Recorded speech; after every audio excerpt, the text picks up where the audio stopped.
අද දවසේ කතා කරන්නට බලාපොරොත්තු වෙන්නේ පළමු පාඩම පළමු ඒකකයේ ශුද්‍ර ජීවීන් සහ වැදගත්කම. right මාතෘකාව ලියන්න ශුද්‍ර ජීවීන් සහ වැදගත්කම. මාතෘකාව ලියන්න.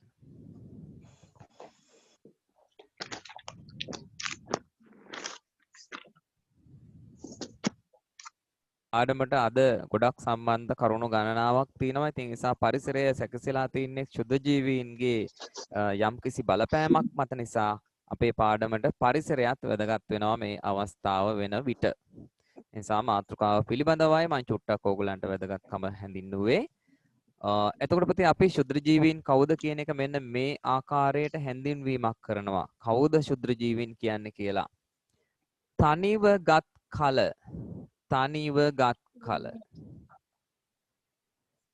පියවි ඇසට මොකද්ද පියවි ඇස කියන්නේ? පියවි ඇස. පියවි ඇස යනු කුමක්ද? මොකද්ද පියවි ඇස කියන්නේ? කතා කරන්න. ජනති මට කියන්න මොකද්ද පියවි ඇස කියන්නේ කියලා.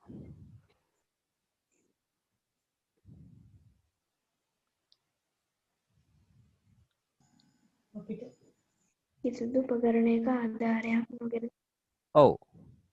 කිසිදු ප්‍රකාශ උපකරණයක ප්‍රකාශ කිසිම අපේ කියන්නේ පුතේ කණ්ණාඩි දෙකක්වත් නැතුව පාවිච්චි කරන ඇසට නිකන් බලන ඇසට කියනවා පියවි ඇස කියලා. අපි කියනවා මේ විදිහට උපකරණ වලින් තොර ඇස සාමාන්‍ය ඇසට කියනවා පියවි ඇස කියලා. එතකොට පියවි ඇසෙන් මේගොල්ලෝ පේන්නේ නැහැ. නොපෙනෙන. තනි සෛලයක් වෙන්න පුළුවන්. කිහිපයකින් හැදිලා තියෙන්න පුළුවන්. ගොඩනැගුණු ජීවීන්ට කියනවා අපි ශුද්‍ර ජීවීන් කියලා. තනිව ගත් කල. දැන් අපි මෙහෙම ඔයගලන්ට කරන්න දෙනවා. අද ඉඳන් ගෙදරදී බලන්නට වෙනවා. සතියක් තුල නිරීක්ෂණ ගන්නට වෙනවා. අපි පාන් කෑල්ලක් අරගෙන පාන් පෙත්තක් අරගෙන මේ පාන් පෙත්තට පුතේ ඊට පස්සේ මේකට වතුර ටිකක් දාලා මීයෙකුට අරන් යන්න බැරි තැනක තියනවා. තියලා බලනවා මොකද වෙන්නේ කියලා. අපි දන්නවා පාන් කැබැල්ලේ මොනවද බැඳෙන්නේ?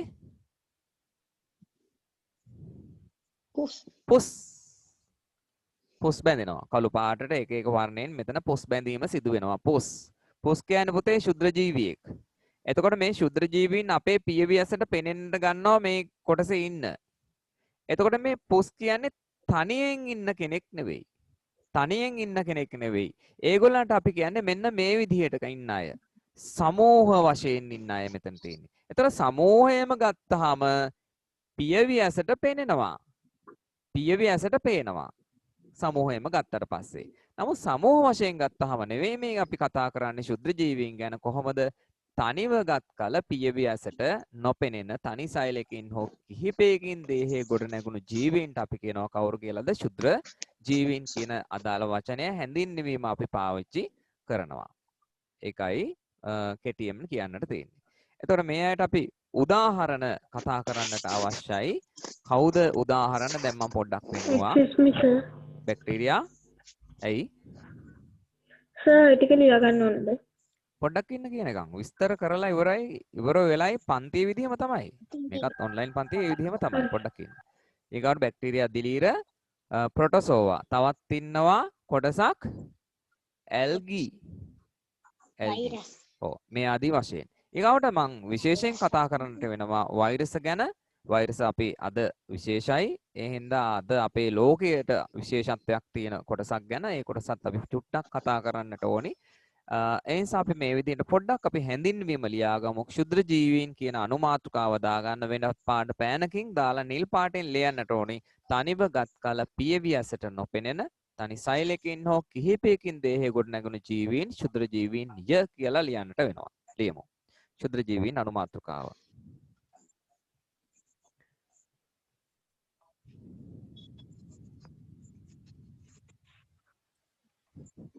තනිව ගත් කල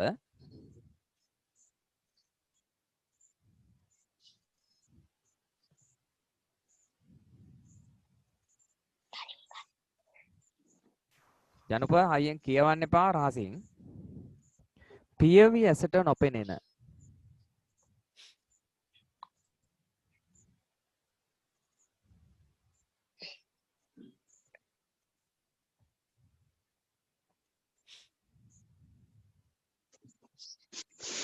තනි සෛලයකින් හෝ කිහිපයකින්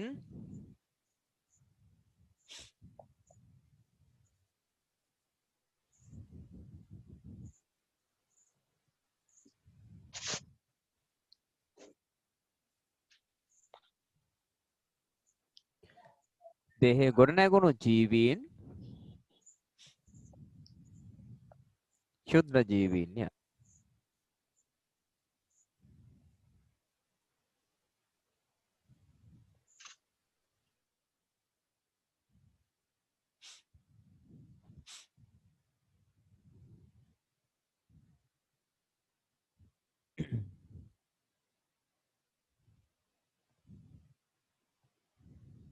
හරි.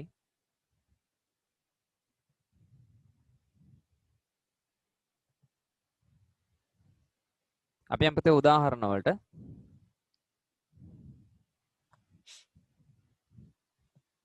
උදාහරණ වලට එක බැක්ටීරියා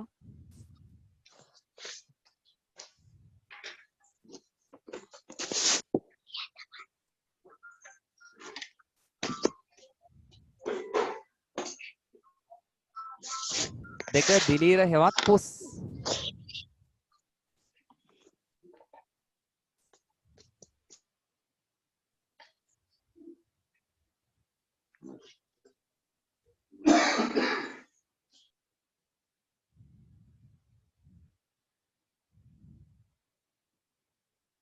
පුස් අංක 3 ප්‍රොටසෝවා ප්‍රොටසෝවා යටතේ පහළට ලියනකොට ඉදිරියෙන් ඉඩ තියෙනවා. ඒ ඉඩ තියෙන තැන වරහන් ඇතුලේ දාගන්න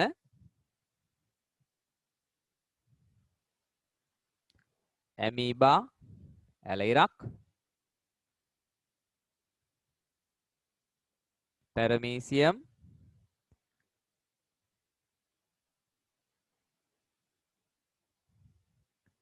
එව්ග්ලිනා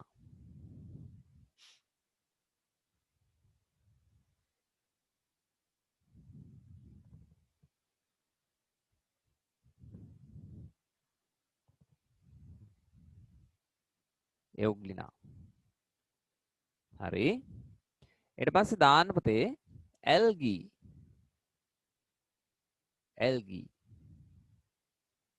아무තු සින්දු జాතියක් නෙවෙයි ඇල්ගී කියන්නේ.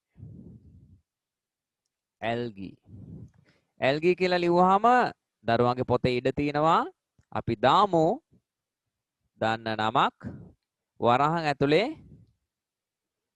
ක්ලැමිඩමොනාස්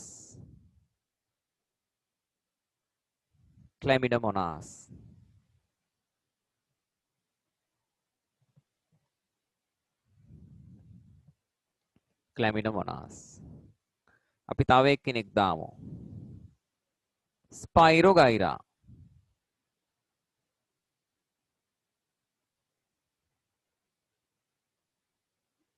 ස්පයිරෝගයිරා මෙන්න මේගොල්ලෝ ඇල්ගීන්ට උදාහරණ වෙනවා වරහන වහන්න.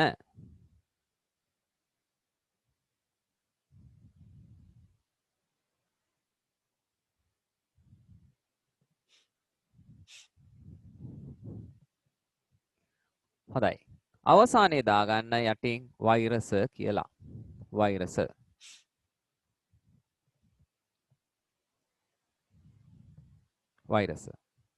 වෛරස වල ප්‍රශ්නයක් තියෙනවා පුතේ. මේ වෛරස ජීවිත අජීවිත කියන එක විද්‍යාඥයන්ට හරි ගැටලුවක්. වෛරස කියන්නේ ජීවී කොටසක්ද අජීවී කොටසක්ද කියන එක හරිම ගැටලුවක්. මම ඒක චුට්ටක් කතා කරනවා. ඇයි එහෙම හඳුන්වන්නට හේතුව? වෛරස යනු ජීවීන්ද අජීවීන්ද කියන එක චුට්ටක් කතා කරන්නට ඕනි. බලමු. මම ඒ ගැන පැහැදිලි කිරීමක් කරනවා මෙහෙම.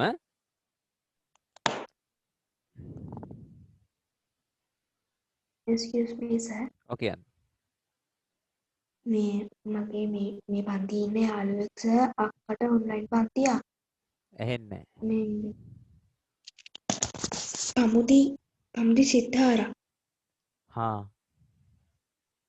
එයාට අක්කට ඔන්ලයින් පන්තියක් සර්. මේ වෛරස ගැනයි දැන් සඳහන් කරන්නේ. අර වෛරස් ගැන මේ මෙහෙම සඳහනක් කරන්නට හේතුව ජීවිද අජීවීද? ජීවිද අජීවීද? ඇයි මෙහෙම අපි කියන්නේ ජීවිද අජීවීද කියලා? අපි ගත්තොත් 6 පන්ති ඉඳලා අපි දන්නවා ජීවීන්ගේ ලක්ෂණ. ජීවීන්ගේ ලක්ෂණ. එකක් අපි කියනවා ශ්වසනය. බහිස්රාවය. තව මොනවද ජීවී ලක්ෂණ? ශ්වසනය, බහිස්රාවය කියන්නේ ප්‍රජනනය, වර්ධනය. තව සංචරණය, චලනය. ඒ දෙකම එක හා සමානයි. මේ විදිහට අදහස් ගොඩක් ගන්නවා. දැන් පුතේ මේ වෛරස් වල ශ්වසනය නැත, බහිස්රාවය නැත, වර්ධනය නැත, සංචරණය හෝ චලනය නැත. ඒව නැහැ. ඒගොල්ලෝ සිදු කරන එකම ක්‍රියාව ප්‍රජනනය පමණයි. හැබැයි ඒක සිදු කරන්නේ වෙනත් ජීවියෙකු තුල. වෙනත් ජීවියෙකු තුල. දැන් ඕගොල්ලෝ අහලා තියෙනවද මෙන්න මෙහෙම කාරණාවක්? වාතයට COVID-19 ආසාදනය වුණා කියලා අහලා තියෙනවද? වාතයට ආසාදනය වුණා කියලා අහලා තියෙනවද? නෑ. වාතයට එහෙම කෙනෙකුට පැතිරෙන්නේ නෑ.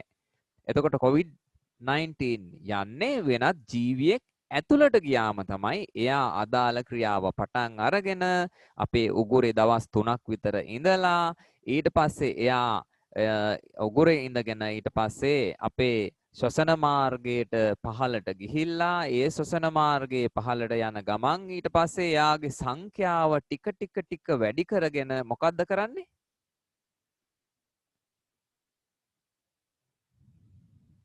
කතා කරන්න ඕනේ ළමයි.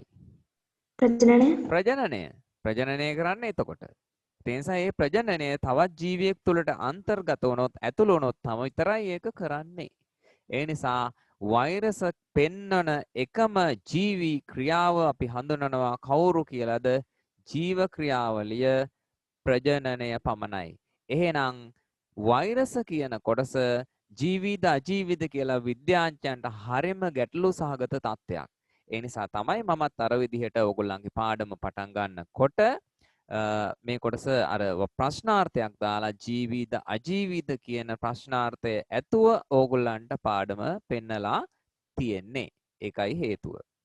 එතකොට මෙන්න මේ විදිහට පෙන්වුවේ ඒකයි. එතකොට ජීවිද අජීවිද. එතකොට ඕගොල්ලොත් ඒ විදිහටම දාගන්න වෛරස කියන්නේ ජීවිද අජීවිද කියන සාධකය මේ විදිහට ප්‍රශ්නාර්ථයක් දාලා ඕගොල්ලොත් දාන්න. right. එහෙම අවසන් කරන්න. ඊට පස්සේ අපි යමු අලුත් කොටසට.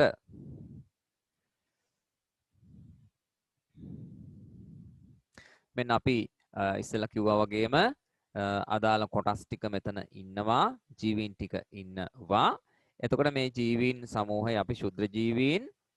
පළවෙනි කොටස එතකොට මේගොල්ලෝ බැක්ටීරියාවන් මෙතන ඉන්නේ. බැක්ටීරියාවන් ඊට පස්සේ දෙවෙනි කොටසේ ඉන්නේ දිලීර. මේත් ඉන්නේ දිලීරමයි. අපි පසුව හඳුනා ගන්නවා මේ අයව. දැන් මම ප්‍රොටසෝවා කියලා නම් කරපු ජීවීන් කිහිප දෙනෙක් මෙතන ඉන්නවා. ඇල්ගීන් වශයෙන් නම් කරපු මේ ඉන්න ක්ලැමිඩෝමෝනාස් ඉන්නවා මෙතන. ඊට පස්සේ මෙතන ඉන්නේ වෛරස් එක ස්වභාවය. වෛරස ඇවිදිනවා, ඇනිමේෂන් වල පෙන්නනවා තමයි. නමුත් ඒගොල්ලෝ සංචරණයේ චලන නැහැ. අවමයි. ඊටාම අඩුයි. එහෙම වෙන්නේ නැහැ. හරි. එහෙනම් මේ ජීවීන් සමූහය නැවත පෙන්වන්නේ මේගොල්ලන්ගේ රූප ඕගොල්ලෝ අඳින්න අවශ්‍ය වෙන්නේ නැහැ. අඳින්න ඕනේ නැහැ. අපි ඉදිරියට කතා කරමු පාඩම. දැන් එතකොට මම ඒ ගැන කතා කරලා මෙතන රූප රාමුවක් ඕගොල්ලන්ට පෙන්නවා. මේ ඉන්නේ ශුද්‍ර ජීවීන්ගේ රූපය බව ඒවා ඇඳලා තිනවා පුංචි පන්තියේදී. ඊකාවට කියන්න.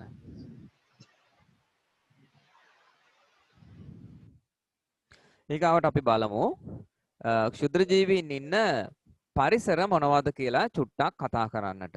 පරිසර ගැන කතා කරමු. ක්ෂුද්‍ර ජීවීන්ගේ පරිසර. දෙවනව කතා කරන්නේ ක්ෂුද්‍ර ජීවීන්ගේ පරිසර ගැන.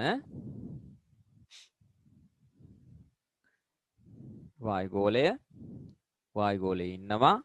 ඒ බව අපිට පැහැදිලි. කොවිඩ් නිසා. පසේ ඉන්නවා. ජලයේ ඉන්නවා. ජීවිදේහ මත ජීවිදේහ තුල හිම කාන්තාර ගැඹුරු සාගර පතුල උණු දිය උල්පත් වගුරු බිම් ලවණ සහිත බිම්.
right.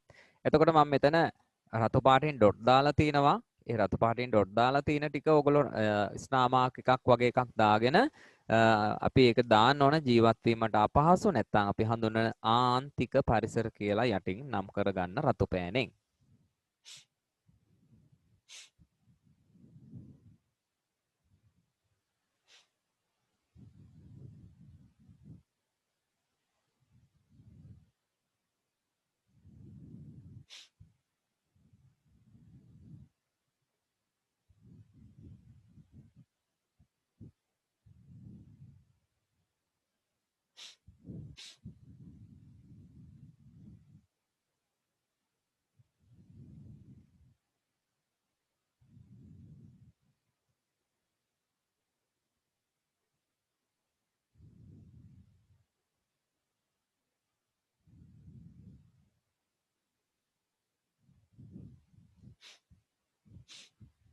හොඳයි වෙලාව ඇති.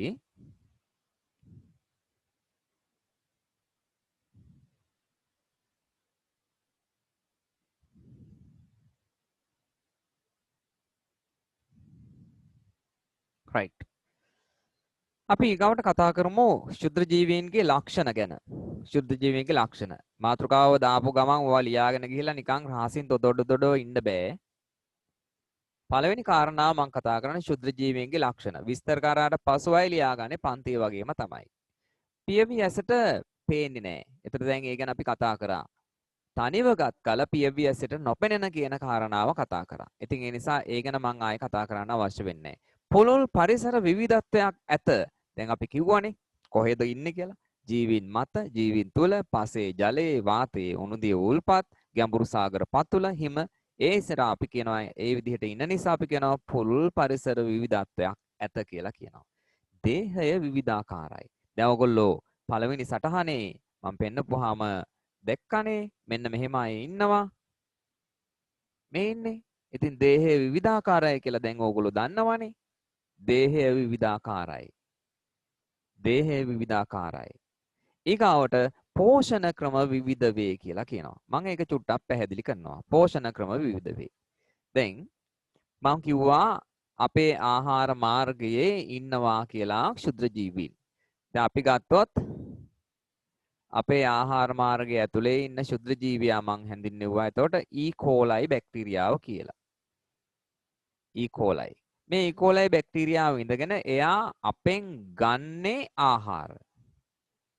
අපෙන් ආහාර ගන්නවා. ආහාර අරගෙන එයා අපිට දෙන්නේ මොනවද? Vitamin B.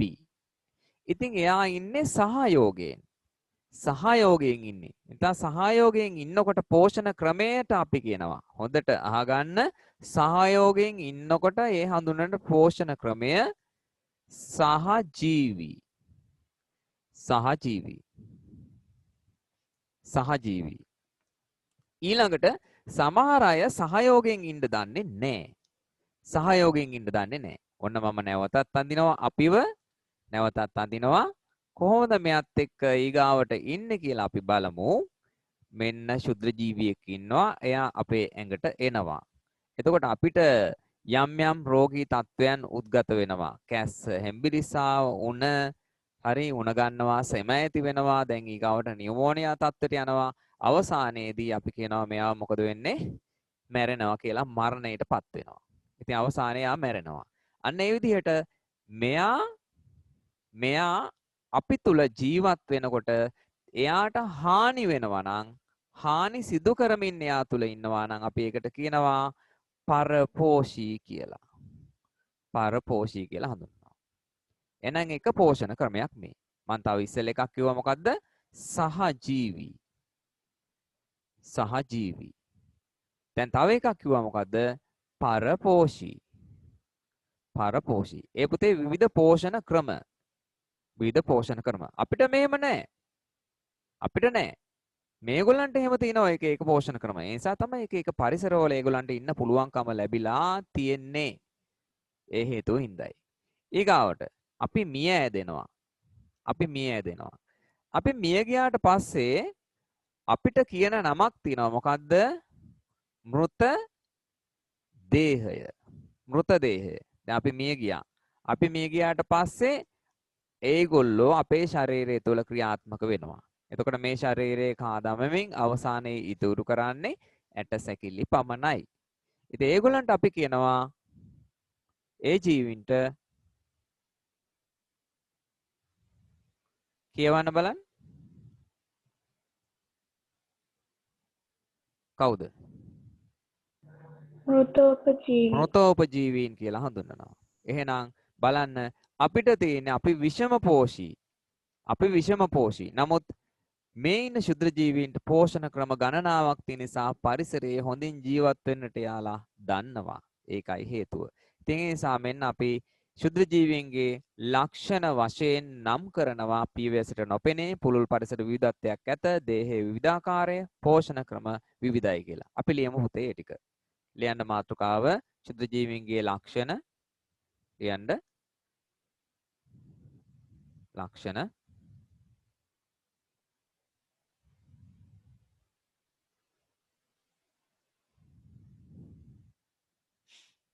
එක පියවිසට නොපෙනේ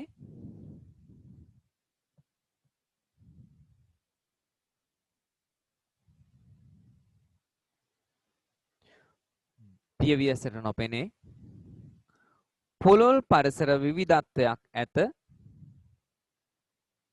දෙවැනි එක පුළුල් පරිසර විවිධත්වයක් ඇත.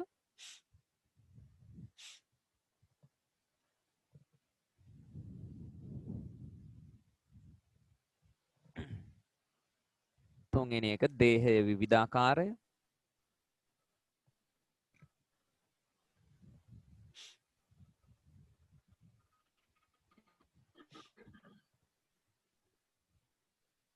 දේහයේ විවිධාකාරය. හතරවෙනි එක පෝෂණ ක්‍රම විවිධ වේ. පෝෂණ ක්‍රම විවිධ වේ.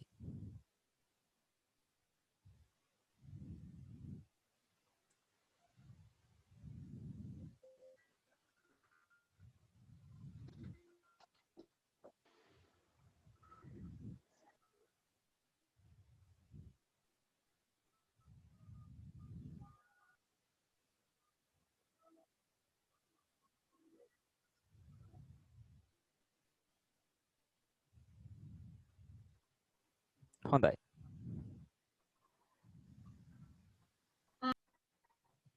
වෙලාව ඇති. අපි යමු ඊගාව කොටසට.